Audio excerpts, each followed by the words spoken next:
Hey everyone, and welcome as we continue our study through the New Testament church, through the New Testament, looking at the New Testament church. And today we're still in First Thessalonians. It's a letter that was written by Paul to the Thessalonian church, just kind of praising them for a lot of the things that they are doing and how strong they are in their faith. And so we're going to continue this, and we're in First Thessalonians 2, verses 1 through 16. And this is Paul remembers his visit, and this is a lengthy section, so I'm not going to read this one for you. So if you want to take the time to read this, you can. But we will highlight it in the notes and kind of hit everything. I got a few notes that we're going to look at here. So if you would take time to pause, read the first 16 verses of First Thessalonians 2, and then come back and we'll look at the notes here. But anyway, so looking at this, the body of this letter begins by discussing Paul and his associates' character because it was being attacked some, and the way that the Thessalonians received the good news. And so he's kind of remembering his bit and say, "Hey, I want you to remember how we came to you and the things that we did." He then switches and emphasizes Paul's sincere care for the church, right? Telling of his attempts to return to visit them and his decision to send Timothy to them when he himself could not come. He wanted to come back. He had to abruptly leave and he wanted to come back, but he was not able to come back. And he's wanting to let them know, hey, I want to come visit you, but I'm being stopped right now. And so I just can't.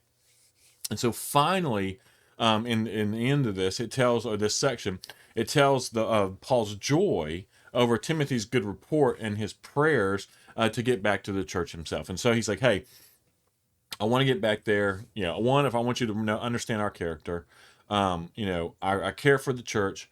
I've sent Timothy because I can't make it, and I think how wonderful it is, and I'm so thankful for how wonderful it is, how the report that Timothy gives. And so he also gives a lengthy defense in response to his criticism for his abrupt departure and prolonged absence, because there's some people who were criticizing him for being gone, for leaving like he did, and for being gone so long. And so, despite the dishonor and pain, right, that Paul and Silas had suffered in Philippi before they came here, they show courage, and he lets them know that, hey, but we did this. We came, even though were persecuted and suffered in Philippi. We still came and showed courage by preaching confidently in Thessalonica.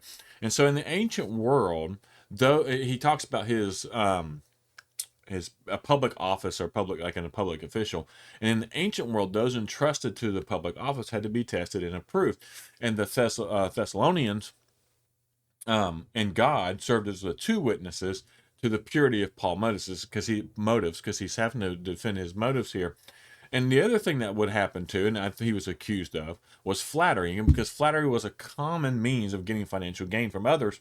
And Paul denies that he flattered. That he's like, look, we didn't flatter you. We didn't come to you with flattery in order to be given money or anything like that. So he again calls both the Thessalonians and God as witness. Hey, look, these are our witnesses to this. We did not do this.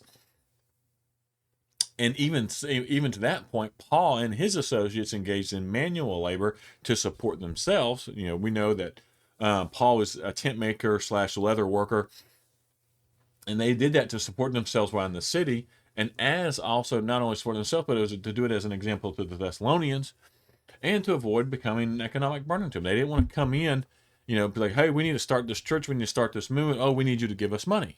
It's like, no, we came in, we supported ourselves, we took care of ourselves. We didn't ask anything of you because we didn't want to be a burden to you, and we wanted to lift you up and teach the message of Jesus to you. And so he then goes to talk about how they kind of treated him as they were their children. And in the ancient world, the moral instruction of children was a fundamental obligation of the father. So that obligation, and I think that there's a good case for that obligation to be used today. It should be used today, I think, and looked at. And so Roman fathers could be harsh. The Roman side could be harsh, but in the Greek side, especially the advice from the Greek side was the father should use praise and reason and exhortation and good counsel when teaching their children around vice and embracing virtues and things like that. And Paul describes himself as this kind of father to the Thessalonians. He's like, this is how I was. See, I wasn't like the Roman. I was like the Greek side. And so Paul, explains all that to him, and then he gives thanks again, a second time, because of the Thessalonians had accepted the message of the apostles, not just a human philosophy, but as the very word of God. And so, and he goes on to talk about how the evidence that the Thessalonian believers had accepted the word of God was the fact that they were suffering persecution. He's like, we know that you believe in God because of the way you're being persecuted. If you hadn't truly believed, then you wouldn't be being persecuted. And so, this follows the pattern of what we see with the apostles, the church, and Judea, and Christ Himself. Right? This was the exact, those who believed were persecuted. And so Paul also talks about how he wasn't anti-Jewish, but out of love for his own people, he prayed for their salvation.